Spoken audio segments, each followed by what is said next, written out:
aquilo que eu falei para vocês sobre a palavra Elohim, né? Olha, vamos fazer uma tradução bem simplória aqui do português, né? No princípio era o verbo, e o verbo estava com Deus, e o verbo era Deus. Certo? Eu acho que os únicos que tiveram coragem de botar esse D minúsculo aí foram os testemunhos de Jeová. Os testemunhos de Jeová fizeram uma tradução, botaram um D minúsculo, né? Então, assim, na nossa mente brasileira, portuguesa, ocidental, não vou nem dizer português, brasileiro, mas ocidente, tá? Das línguas originadas do latim, na influência do cristianismo, a gente passou a ter se apegar a essa maneira literária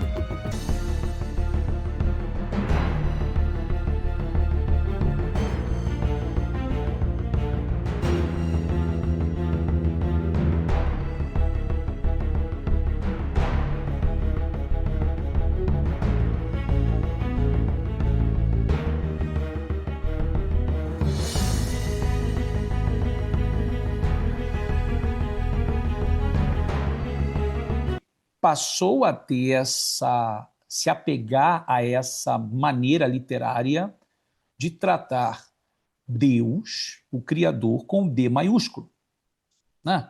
Então, tipo assim, quando eu vejo D maiúsculo, eu estou falando do Criador, Deus, né? Quando eu vejo qualquer outro Deus, um D minúsculo. Então eu consigo separar. Isso está bem, não estou falando que está ruim, não. Eu estou dizendo que dá para separar dentro de uma parte literária, que aquilo ali está falando do Criador e aquilo ali está falando de um Deus pagão, né? Só que esse é o problema dentro da cultura ocidental. Por não conhecer o hebraico, e logo João, que escreveu essa carta, e mesmo a carta escrita em grego, ela vai seguir o padrão da teologia judaica, ou seja, do pensamento semita.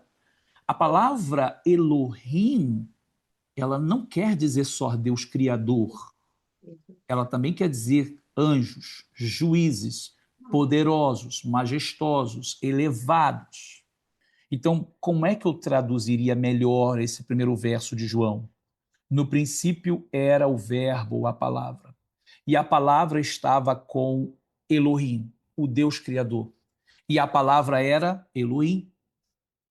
Quando eu coloco Elohim aqui, eu não estou dizendo que ele é o Deus Criador, porque esse segundo Elohim está no substantivo. Isso significa que a palavra era poderosa, a palavra era majestosa, a palavra era elevada, elevada a um nível de divindade, porém não o Criador. Vocês entendem isso? Então, quando vem para o português, como é que você vai expressar isso? Culturalmente não tem como expressar. Então, a tradução para o grego vai como Theos, e do grego para o latim vai ser Deus, para o português, para todas as outras línguas. Então, desde a Igreja Católica às evangélicas, que vai herdar o mesmo sistema de tradução, eles vão herdar o mesmo conceito. Primeiro é o conceito sobre Trindade. Esse é o conceito que vai ser herdado. E segundo, dentro da Escritura, para tentar provar a Trindade, esse é o versículo clássico. No princípio era o verbo estava com Deus e o verbo era Deus. Só que quando você continua a ler, não tem sentido Deus estar com Deus. A palavra era Deus, ela estava com Deus, tudo foi feito por ela, assim, ou seja, voltamos sempre àquele problema, né, da interpretação, quando se Yeshua é o Deus Criador, aí agora ele se transforma em homem, ele anda no nosso meio como um homem, aí agora ele vai morrer. Deus não pode morrer. Mas como homem ele vai morrer. Aí então tá, então se Yeshua é o Deus Criador, ele está na cruz e diz, Pai, perdoa, porque ele está falando com quem? Tem um espelho, ele está falando com ele mesmo, porque se ele é o pai que está morrendo, e ele está falando do pai, perdoa, porque não faz... Então, assim, não tem sentido isso. Então, assim, não, mas é porque ele é uma manifestação de Deus. Gente, por favor. Não é? Aí é querer enfeitar um negócio. A gente vai ter várias referências de Yeshua antes de morrer, depois que morreu, ressuscitado. Por exemplo, Maria foi tocar nele, ele disse, não me toques, porque eu ainda não subi para o meu pai. Calma aí. Então, Yeshua está falando que o pai dele está lá em cima. Ele é o filho. O outro sentido é que ele vai dizer assim, olha, Estou indo para Galiléia diante de vós, fale aos meus irmãos, para ir também me encontrar lá. Subo ao meu Deus, vosso Deus. Subo ao meu Pai, vosso Pai. Yeshua tem um Deus. O Deus de Yeshua é meu Deus. Yeshua não é meu Deus, mas o Deus dele é o mesmo meu. Yeshua é o Filho de Deus. Então, assim, isso aí é clássico, isso aí é verdadeiro. Tá? Deus tem um filho. Quem é o Filho de Deus? É a palavra dele. Deus fez que a palavra dele se tornasse seu filho, seu herdeiro.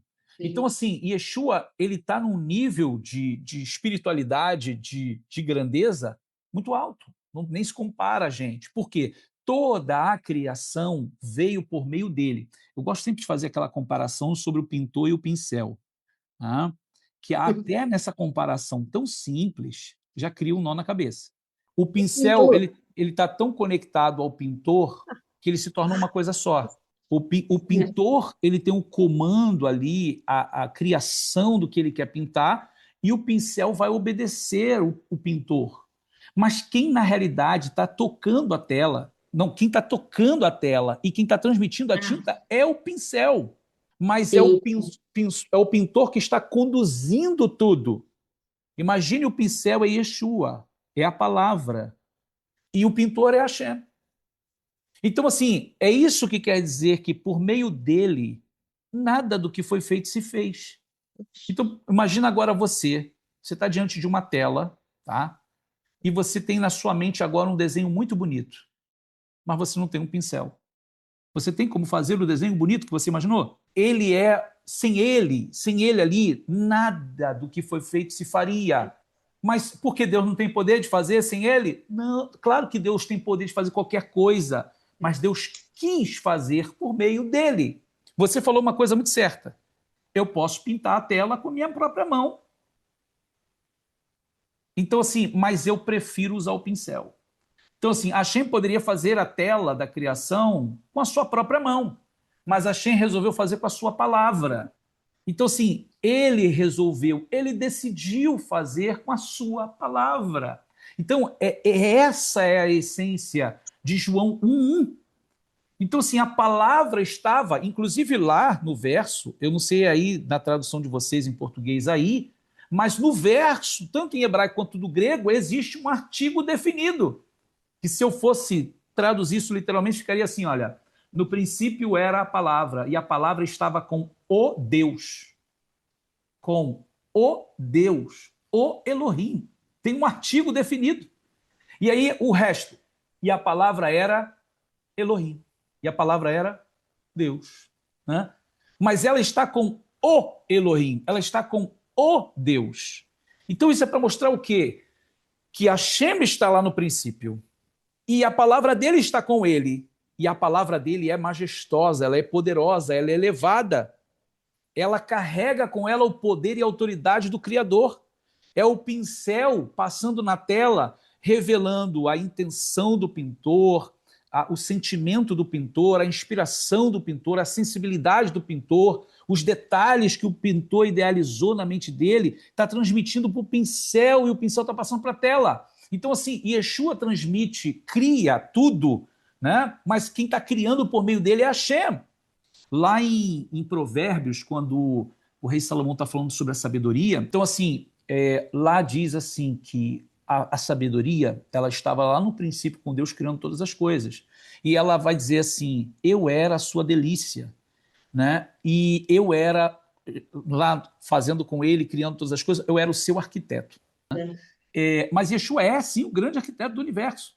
Então, de que eu estou falando?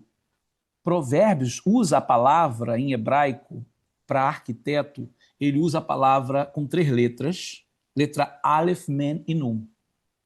Aleph, Men e Nun, Oman, Oman, Oman. Oman, arquiteto, lá no contexto de Provérbios. Ele é o arquiteto de Deus na criação. Aí você vai lá para Apocalipse, desculpa que eu não vou lembrar a carta aqui agora. Ah, sim, eu acho que é Laodiceia. É uma das cartas, ele vai dizer assim, isso diz o Amém, a testemunha fiel e verdadeira, o princípio da criação de Deus.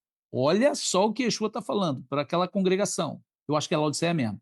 Ele vai dizer assim, isto diz o Amém. Como é que se escreve Amém? Letra Aleph, Men e Nun.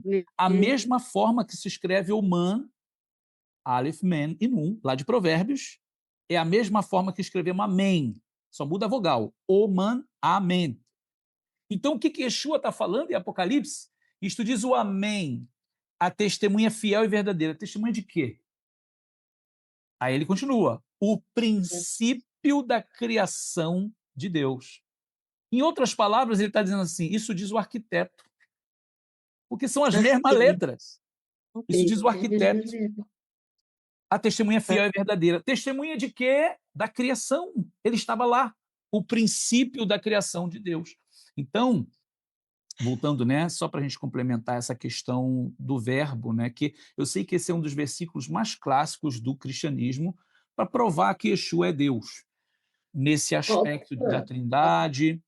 Porém, essa é uma visão muito simplista do texto, principalmente no português, sem buscar, de fato, a essência da língua, a essência do idioma, qual é o pensamento monoteísta, o que está sendo escrito.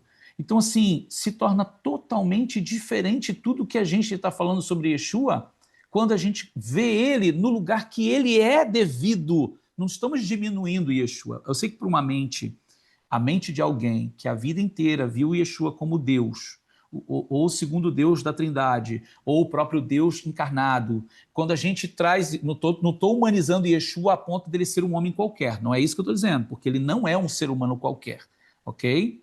Yeshua não é um ser humano como eu e você aqui, que andando na terra, que foi tão justo que um dia Deus escolheu ele para ser Mashiach. Não é esse o caso. A palavra de Hashem do princípio se fez carne. Essa é a revelação, né? Então ele não é um ser humano qualquer, mas ele também não é o próprio Deus.